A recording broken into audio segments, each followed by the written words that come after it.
Hello friends, स्वागत है आप सभी का IYS एजुकेशन प्लेटफॉर्म के यूट्यूब चैनल पर। चलिए स्टार्ट करते हैं अपनी डेली करंट अफेयर की क्लास। आई होप आप सभी अच्छे होंगे।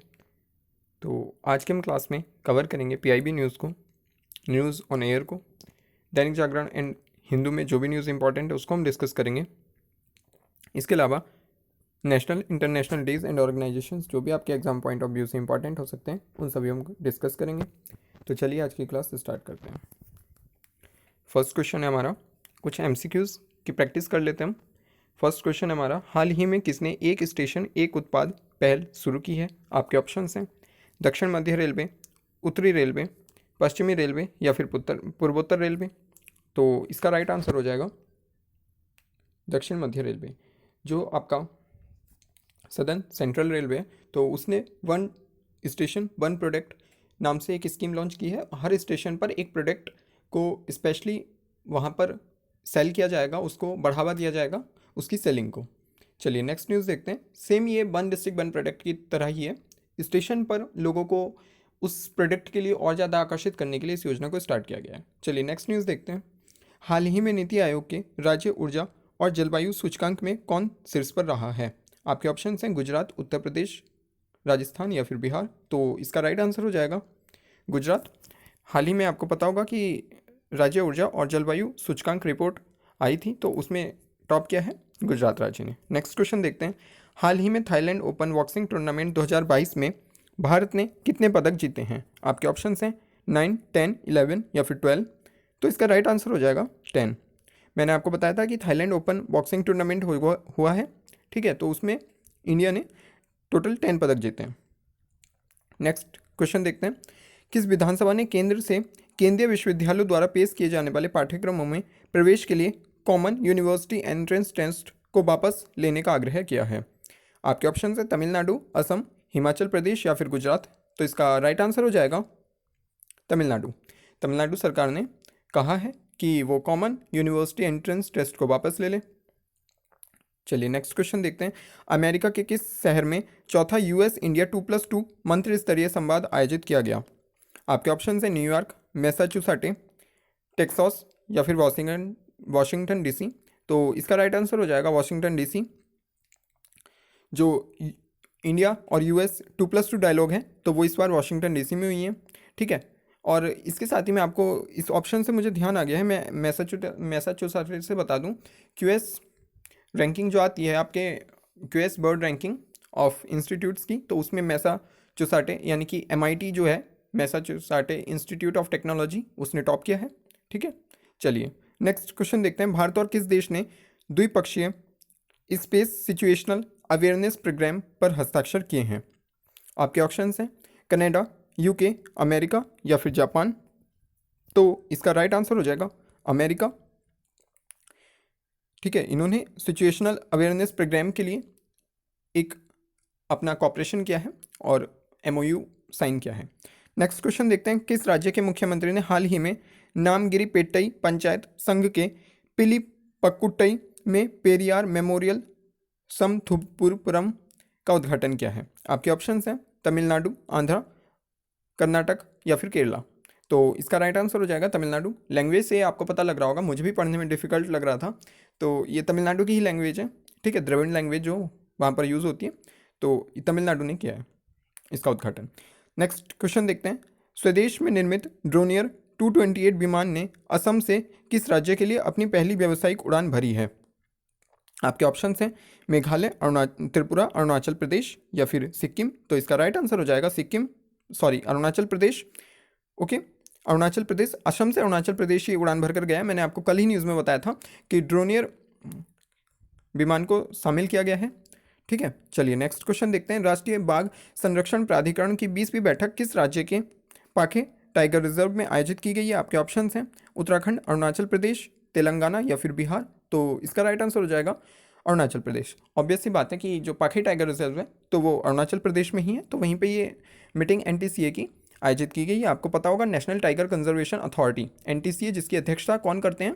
तो जो हमारे पर्यावरण मंत्री होते हैं वही इसकी अध्यक्षता करते हैं NTCA की, ठीक है। इंपॉर्टेंट है बिकॉज NTCA के बारे में कभी भी क्वेश्चंस पूछ लिया जाता है, चाहे वो नेशनल पार्क से रिलेटेड हो, टाइगर रिजर्व से रिलेटेड हो, कोई भी क्वेश्चन पूछ लिया जाता है।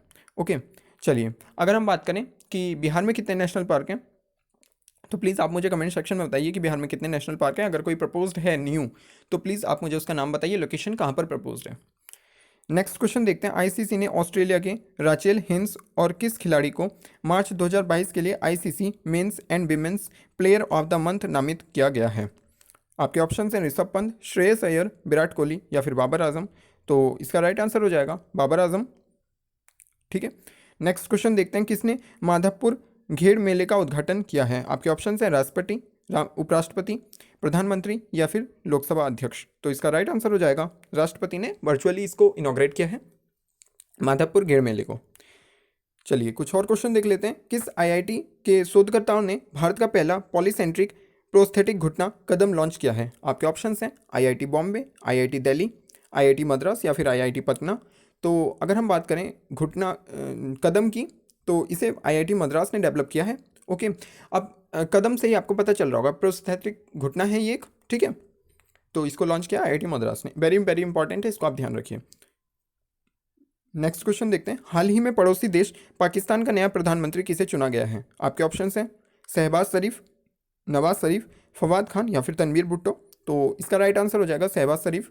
आपको पता ही होगा कि शहबाज शरीफ वहाँ पे इस्तीफा दे दिया है इमरान सरकार ने, और अब इन्हें चुना गया है शहबाज शरीफ। अब इसका जब तक टाइम पूरा होगा तो ये रह सकते हैं।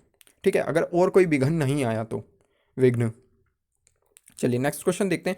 किसे पहले लता दीनानाथ मंगेशकर पुरस्कार से सम्मानित करने की घोषणा की गई है? आपके ऑप्शंस हैं रामनाथ कोविंद, वेंकैया नायडू, प्रधानमंत्री नरेंद्र मोदी या फिर विपिन रावत जी।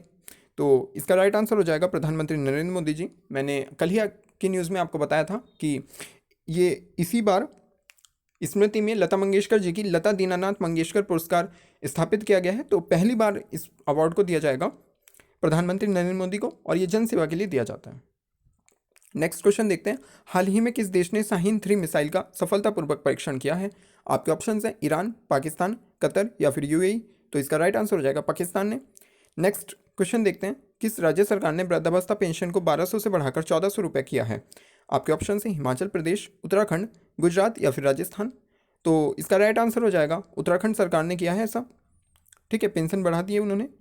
नेक्स्ट क्वेश्चन देखते हैं। देश का पहला अल्कोहल म्यूजियम किस राज्य में शुरू किया गया है? एक्चुअली ये क्वेश्चन आपको मुझे बताना है इस क्वेश्चन का आंसर। ओके, तो प्लीज़ आप लोग मुझे इसका कमेंट सेक्शन में आंसर बताइए कि देश का पहला अल्कोहल म्यूजियम किस राज्य में खोला गया है। अगर आप नहीं बता पाते हैं तो मैं कल को इसका आंसर बता दूंगा। ठीक है, तो प्लीज़ इसको ज़रूर सॉल्व कीजिए और मुझे आंसर बताइए। चलिए अब थोड़ी सी न्यूज़ देख लेते हैं आज की, थोड़ी डिटेल्स में, जो आपको जानना काफ़ी इंपॉर्टेंट है आपके लिए। अगर हम बात करें केंद्रीय गृह मंत्री और सहकारिता मंत्री अमित शाह जी ने, तो इन्होंने देश के पर्यटन और संस्कृति मंत्रियों के सम्मेलन अमृत समागम का उद्घाटन किया है। संस्कृति मंत्रालय नई दिल्ली में 12 से 13 अप्रैल तक इसका आयोजन कर रहा है। मतलब ये नई दिल्ली में अमृत समागम सेलिब्रेट किया जा रहा है। केंद्रीय पर्यटन, संस्कृति और डोनर मंत्री जी किशन रेड्डी जी ने आयोजन के दौरान उत्सव पोर्टल का शुभारंभ किया है। तो दोनों ही चीज़ें इंपॉर्टेंट है। अमृत समागम, ऐसी चीज़ें आजकल एग्जाम में बहुत पूछी जा रही हैं कि ये चीज़ कहाँ पर हुई है। अगर केंद्रीय मंत्रालय ने की है तो स्पेशली और इंपॉर्टेंट हो जाता है ना। तो दोनों ही चीज़ों को आप याद रखिए। पोर्टल्स भी काफ़ी पूछे जाते हैं, स्कीम्स भी काफ़ी पूछे जाती हैं। चलिए नेक्स्ट क्वेश्चन देखते हैं। अमित शाह ने, वेरी वेरी इंपॉर्टेंट क्वेश्चन, ये आप जरूर याद रख के रख लीजिए। ठीक है, इसको तो आप दिन में 4 बार अगर रट लेंगे तो कम है, ये क्वेश्चन कहीं ना कहीं आना ही है। ठीक है, केंद्रीय गृह मंत्री अमित शाह जी ने अप्रैल 2022 में गुजरात के बनासकांठा जिले में भारत पाकिस्तान सीमा पर नडा बेट में सीमा दर्शन पर्यटन परियोजना का उद्घाटन किया है। ओके, वेरी वेरी इंपॉर्टेंट है ये, मैं फिर से रिपीट कर रहा हूँ आपको। इस परियोजना में बीटिंग रिट्रीट समारोह सहित कई आरक्षण है। लाइक आप बाघा बॉर्डर आपने नाम सुना होगा, ठीक है, पंजाब सीमा पर, पंजाब पाकिस्तान सीमा पर, तो सेम उसी तरीके का गुजरात से बॉर्डर टच करता है पाकिस्तान, तो वहाँ पर एक बॉर्डर बनाया गया है। तो और वहाँ पे भी इसी टाइप से आप देख सकते हो, बाघा बॉर्डर पे भी आपको पता होगा बीटिंग रिट्रीट होती है, सेम इसी टाइप से यहाँ पर भी बीटिंग रिट्रीट होती है। तो एक तरीके से लोग आकर्षित होंगे यहाँ पर देखने के लिए, तो उस वजह से ये किया गया। और स्पेशली इसका क्या योगदान होता है, अगर हम बात करें कि कोई भी आपको सीमा दर्शन बनाया जाता है, सीमा दर्शन पे बॉर्डर्स पे अगर कोई डेस्टिनेशंस आप डेवलप कर दो तो वहाँ पे जो टेररिज्म अटैक्स हैं तो वो थोड़े घट जाते हैं। ठीक है, अगर हम बाघा बॉर्डर की बात करें तो वहाँ पर कॉपरेशंस आपने बहुत देखा होगा, चाहे आपने किसी वीडियो के थ्रू देखा हो या फिर आप अगर खुद जाके वहाँ पे घूम के आए हैं तो आपने महसूस किया होगा वहाँ पर कॉपरेशन थोड़ा बढ़ जाता है दोनों आर्मीज़ के बीच। ओके, अब राष्ट्र की रक्षा करते हुए अपने प्राणों की आहुति देने वाले सैनिकों की स्मृति में स्थल पर अजय प्रहरी नामक एक स्मारक भी बनाया गया है। तो वेरी वेरी इंपॉर्टेंट है सारी ही चीज़ें, इस न्यूज़ को आप जरूर याद रख लीजिए। नेक्स्ट क्वेश्चन देखते हैं, लोगों को ऑनलाइन शिकायत दर्ज कराने में मदद करने के लिए जम्मू कश्मीर ने एक ऐप लॉन्च किया है। ओके, ऐप का नाम क्या है? जन निगरानी। तो जन निगरानी ऐप से जम्मू कश्मीर ने एक ऐप को लॉन्च किया है जन निगरानी नाम से। यह विभाग की विभिन्न योजनाओं के खिलाफ जम्मू कश्मीर के निवासियों द्वारा शिकायतों की रिपोर्टिंग और समाधान के लिए एक इंटरनेट आधारित समाधान है। किसी विशेष शिकायत के निवारण के लिए आवेदन को ब्लॉक स्तर पर 7 दिनों के अंदर स्लॉट के साथ सेट किया गया है। नेक्स्ट क्वेश्चन देखते हैं, सेमीकंडक्टर सहयोग को बढ़ावा देने के लिए SIA IESA के साथ समझौता हुआ है। तो मैंने आपको बताया होगा कि सरकार का बहुत ही महत्वाकांक्षी मिशन है सेमीकंडक्टर्स को बढ़ावा देना, कि निर्माण को बढ़ावा देना। ठीक है, तो semiconductor industry association US semiconductor उद्योग का प्रतिनिधित्व करने वाली एक शीर्ष व्यापार संस्था ने India electronics and semiconductor association के साथ एक समझौता ज्ञापन पर हस्ताक्षर किया है। इसका उद्देश्य सेमीकंडक्टर क्षेत्र में दोनों देशों के बीच सहयोग को बढ़ावा देना और संभावित अवसरों की पहचान करना है। दोनों संभावित अवसरों का पता लगाने के लिए संयुक्त कार्यक्रमों का सह आयोजन भी करेंगे। तो वेरी वेरी इंपॉर्टेंट है ये भी। नेक्स्ट क्वेश्चन देखते हैं, न्यूज़ फसल हरियाणा के कृषि मंत्री JP दलाल ने एक पोर्टल लॉन्च किया है जिसके माध्यम से किसान फसल बीमा से संबंधित शिकायतों को दर्ज कर सकते हैं। यह प्रधानमंत्री फसल बीमा योजना की शिकायतों के निवारण के लिए किया गया है। अब अगर मैं बात करूं प्रधानमंत्री फसल बीमा योजना की सबसे बड़ी प्रॉब्लम क्या है? इसकी सबसे बड़ी प्रॉब्लम ये है कि ये कंपलसरी है, बाउंडेशन है, मैंडेटरी है कि आपको फसल का बीमा कराना ही पड़ता है। ठीक है, पैसे काट लिए जाते हैं, जबकि ऐसा नहीं होना चाहिए। आपके ऊपर आप फ्री ऑफ, आपको मतलब अधिकार होना चाहिए अपनी फसल का बीमा आप कराना चाहते हैं या नहीं कराना चाहते हैं। ठीक है, लेकिन इसमें क्या होता है, सरकार हर किसी किसान से पैसे काट लेती है। अप्रॉक्स 6,000 रुपीज़ शायद करते हैं, उतने ही सरकार फिर अगर आपको दे देती है, ठीक है, PM किसान सम्मान निधि के रूप में, तो फिर क्या फ़ायदा हुआ कि इधर से लिए आपने उधर से दे दिए। तो इससे बेहतर है कि जिनको ज़रूरी है बीमा कराना तो उन्हीं का बीमा कराया जाए, इसको मैंडेटरी नहीं करके आपको वॉलेंट्री करना चाहिए। ठीक है, शिकायत दर्ज करने के बाद पोर्टल इसकी स्थिति को ट्रैक करने में मदद के लिए एक टिकट नंबर जारी करेगा। इस योजना के तहत खरीफ सीजन में जौ, मक्का, कपास, धान और बाजरा का बीमा किया जाता है। नेक्स्ट क्वेश्चन देखते हैं, नायका की CEO फाल्गुनी नायर ने EY entrepreneurship of the year award को जीत लिया है। ठीक है, लार्सन एंड ट्रूबो के ग्रुप चेयरमैन MA नाइक को लाइफ टाइम अचीवमेंट अवार्ड से सम्मानित किया गया है। अब अगर फाल्गुनी नायर की बात करें तो इन्होंने 2022 को EY world entrepreneur of the year award में ये भारत का प्रतिनिधित्व करेंगी, चूँकि यहाँ पे जीत गई हैं इंडिया के अंदर, तो अब ये वर्ल्ड में प्रतिनिधित्व करेंगी। अगर इनकी बात करें, इनका बैकग्राउंड देखें तो 2019 में इन्होंने स्टार्टअप श्रेणी में EY entrepreneur of the year award भी जीत लिया था। नेक्स्ट न्यूज़ देखते हैं, IPL इतिहास में पहली बार रिटायर्ड आउट होने वाले खिलाड़ी कौन बने हैं? तो ये रविचंद्रन अश्विन बने हैं। आपको रिटायर आउट आपने काफ़ी सुना होगा, चर्चा में काफ़ी है ये रिटायर आउट क्या होता है। ठीक है, अगर रिटायर आउट की बात करें, मैं सपोज दैट आप बिना इन्फॉर्म किए, कुछ नियम होते हैं ICC के, ठीक है, आप उनके अकॉर्डिंग ही पवेलियन से जा सकते हो, वापस लौट सकते हो। लेकिन अगर कोई बिना इन्फॉर्म किए हुए पवेलियन लौट जाए तो उसको बोलते हैं हम रिटायर्ड आउट। ठीक है, अगर आप इन्फॉर्म करके जाते हो तो उसके कुछ जो आर्टिकल्स हैं तो उनके अकॉर्डिंग आप जा सकते हो, आपको परमिशंस होती है। इसके लिए आपको एम्पायर को बताना पड़ेगा और जो आपके अपोजिशन टीम का कैप्टन है उसको भी आपको इन्फॉर्म करना पड़ेगा। इसके अलावा जो बॉलर है उसको भी आपको इन्फॉर्म करना पड़ेगा। लेकिन आप इनको इन्फॉर्म किए बिना चले जाते हो और आपको कोई चोट भी नहीं लगी है तो फिर आपको रिटायर्ड आउट मान लिया जाता है। मतलब आप रिटायर्ड भी हो गए, साथ में आउट भी हो गए। अदरवाइज कभी कभी अगर आप इन्फॉर्म करके जाते हो, ठीक है, आपने बहुत बार देखा होगा कि अगर आप इन्फॉर्म करके जाते हो तो आप वापस आ सकते हो, खेल सकते हो। लेकिन जब आप इन्फॉर्म करके नहीं जाते हो तो आपको परमानेंट आउट मान लिया जाता है। तो यही है रिटायर्ड आउट। अब ये इसलिए चर्चा में क्योंकि पहली बार किसी को रिटायर्ड आउट घोषित किया गया है। ये कौन है? रविचंद्रन अश्विन, ये रिटायर्ड आउट हुए हैं। तो T20 क्रिकेट में यह नवाचार के रूप में स्वागत किया गया। प्रत्येक गेंद को अधिकतम करने के लिए टीमों द्वारा रिटायर्ड आउट किया जाता है। यदि कोई बल्लेबाज अपने पारी के दौरान किसी भी कारण से रिटायर्ड हो जाता है तो उसे रिटायर्ड आउट माना जाता है। नेक्स्ट न्यूज़ देखते हैं, भारत में नागरिक विमान मंत्री ज्योतिरादित्य सिंधिया ने made in India HAL ड्रोनियर DO 228 की पहली उड़ान को हरी झंडी दिखाई है। ठीक है, अब ये उड़ान कहाँ से हुई है? असम के डिब्रूगढ़ से अरुणाचल प्रदेश के पासीघाट तक और अंत में असम के लीलावाड़ी के लिए परिचालित होगी। तो वेरी वेरी इंपॉर्टेंट है ये भी।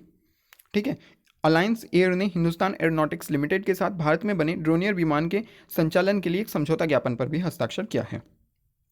नेक्स्ट न्यूज़ देखते हैं। जनरल एम नरवणे ने यानी कि कमांडेंट ऑफ आर्मी स्टाफ ने स्वदेशी रूप से विकसित quick reaction fighting vehicle medium infantry protection mobility vehicle और ultra long range observation systems के पहले सेट को सेना में शामिल कर लिया है। इन्हें टाटा एडवांस सिस्टम लिमिटेड द्वारा विकसित किया गया है। उन्हें 12 अप्रैल 2022 को पुणे में बॉम्बे इंजीनियरिंग ग्रुप में आयोजित एक समारोह में सेना में शामिल किया गया है। तो ये थी आज की कुछ इंपॉर्टेंट न्यूज़। इसके अलावा थोड़ी सी जो क्विक पॉइंट्स मैं आपके रिवाइज कर देता हूँ ताकि आपका भी रिवीजन हो जाए। ठीक है, तो क्विक पॉइंट्स थोड़े से देख लेते हैं। हाल ही में किसने नवाचार को बढ़ावा देने के लिए आइडियाथॉन मंथन का अनावरण किया है? तो मैंने आपको बताया था आइडियाथॉन को किसने लॉन्च किया है, तो सेबी ने किया है। अब सेबी के अध्यक्ष की अगर हम बात करें तो पहली बार फीमेल लेडी बनी है, मतलब फीमेल बनी है सेबी के अध्यक्ष। तो वेरी वेरी इंपॉर्टेंट हो जाता है, पेपर में आने के पक्का चांसेस हैं। इसको नाम को भी आप रट लीजिए कि सेबी के अध्यक्ष कौन बनी है। तो माधवी बुच सेबी के अध्यक्ष बनी है। वेरी वेरी वेरी इंपॉर्टेंट, कितनी बार भी आप भूलते हैं याद करिए, क्योंकि ये क्वेश्चन कहीं ना कहीं आना ही है। माधवी बुच, क्योंकि ये पहली बार बनी है लेडी कोई सेबी के अध्यक्ष। नेक्स्ट क्वेश्चन, हाल ही में संयुक्त राष्ट्र उच्च स्तरीय विशेषज्ञ समूह में किसे नियुक्त किया गया है? तो ये अरुणाभ घोष को किया गया है। हाल ही में दुग्ध उत्पादों के लिए सहकारी बैंक की स्थापना किसने करी है? तो ये कर्नाटक सरकार ने की है। हाल ही में किस राज्य सरकार ने मुख्यमंत्री बागवानी बीमा योजना का फसल बीमा पोर्टल लॉन्च किया है? तो ये हरियाणा सरकार ने किया है। हाल ही में किसने सामान्य सेवा केंद्रों के साथ साझेदारी की है? तो टाटा AI ने की है, AIA ने। नेक्स्ट, किसे 96 ज्ञानपीठ पुरस्कार से सम्मानित किया गया है? तो ये आपको पता ही होगा, नीलमणि फुकन जी। ये असमियाई कवि हैं। IPL इतिहास में रिटायर्ड आउट होने वाले पहले खिलाड़ी कौन बने? तो मैंने आपको बताया ही अभी, रविचंद्रन अश्विन बने। रुचि सोया कंपनी का नया नाम बदलकर क्या रखा गया है? तो पतंजलि फूड रखा गया है। हाल ही में UIDAI ने तकनीकी सहयोग के लिए किसके साथ समझौता किया है? तो इसरो के साथ किया है, मैंने आपको बताया ही था। ठीक है, हाल ही में किस राज्य के मुख्यमंत्री ने 1064 भ्रष्टाचार विरोधी मोबाइल ऐप लॉन्च किया है? तो ये उत्तराखंड सरकार ने किया है, नवनिर्वाचित उत्तराखंड सरकार ने। तो ये थी आज की कुछ इन्फॉर्मेशन, मे बी आपको काफ़ी यूज़फुल लगी हो। अगर आपको वीडियो अच्छी लगी हो तो प्लीज़ वीडियो को लाइक कर दीजिए। Thank you.